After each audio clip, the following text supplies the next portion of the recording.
नमस्कार, मैं अंजना और आप देख रहे हैं टाइम्स ऑफ लेजेंड। आइए बढ़ते हैं आज की बड़ी खबर की ओर।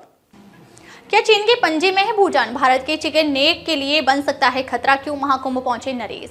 1950 की बात है जब चीन के सरकारी अखबार में एक लेख छपा जिसके मुताबिक चीन ने भूटान को तिब्बत की हथेली की 5 उंगलियों में से एक माना था। यानी उसी वक्त चीन ने यह तय कर लिया था कि भूटान उसके पंजे की एक उंगली भर है। 1958 में चीन ने अपने एक अन्य नक्शे में और साथ ही भूटान की करीब 300 किलोमीटर की जमीन पर कब्जा भी कर लिया।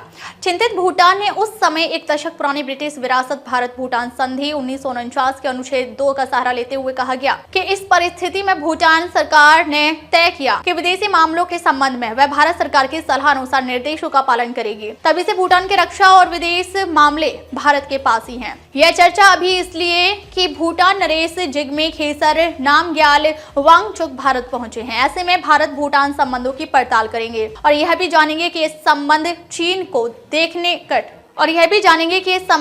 को देखते हुए कितना अहम है। महाकुंभ में स्नान और बजट में सबसे ज्यादा राशि भूटान को भूटान नरेश जिग्मे खेसर नामग्याल वांगचुक की प्रयागराज में लगे महाकुंभ में संगम स्नान करने भी पहुंचे। वह दोनों देशों के गहरे सांस्कृतिक संबंधों की वजह से महाकुंभ जा रहे हैं। इस साल भारत के बजट में पड़ोसी देशों के लिए सबसे ज्यादा राशि भूटान को मिली है। भूटान को 2025-26 में 2150 करोड़ रुपए मिलेंगे। पिछले साल भूटान के लिए 2068 करोड़ रुपए आवंटित किए गए थे। भारत भूटान का प्राथमिक विकास साझेदार है और बुनियादी ढांचे और जल विद्युत से जुड़ी कई परियोजनाओं में सहयोग कर रहा है। ऐतिहासिक तौर पर भी दोनों देशों के बीच बेहद मजबूत संबंध रहे हैं। प्रधानमंत्री नरेंद्र मोदी बीते साल मार्च में भूटान दौरे पर गए थे, तब उन्होंने यह पोस्ट सोशल मीडिया पर डाली थी। भूटान की क्या है भूसामरिक स्थिति, जानिए। Indian council of world affairs पर मई 2016 में छपी एक रिसर्च भूटान चीन संबंध और भारत के सामरिक हित के रिसर्चर डॉक्टर राकेश कुमार मीना के अनुसार हिमालयी देश भूटान भारत और चीन के मध्य स्थित है। तिब्बती संस्कृति, भाषा और इतिहास से गहरा संपर्क होने के कारण और चीन व तिब्बत के मध्य विवादित संबंध होने से इस क्षेत्र में भूटान का भू सामरिक महत्व काफी बढ़ा है। आर्थिक रूप से अल्प विकसित राष्ट्र होने के बावजूद भूटान भारत के लिए भू सामरिक नजरिए से बेहद अहम है, खासकर भारत के चिकन नेक कॉरिडोर में होने के कारण और भूटान से नेपाल और बांग्लादेश की दूरी भी कम होना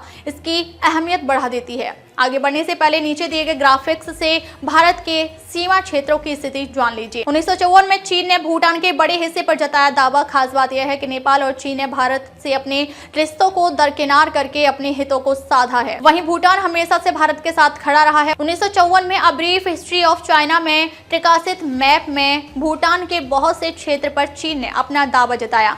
इस वजह से काफी लंबे समय तक चले सीमा विवाद की शुरुआत हुई।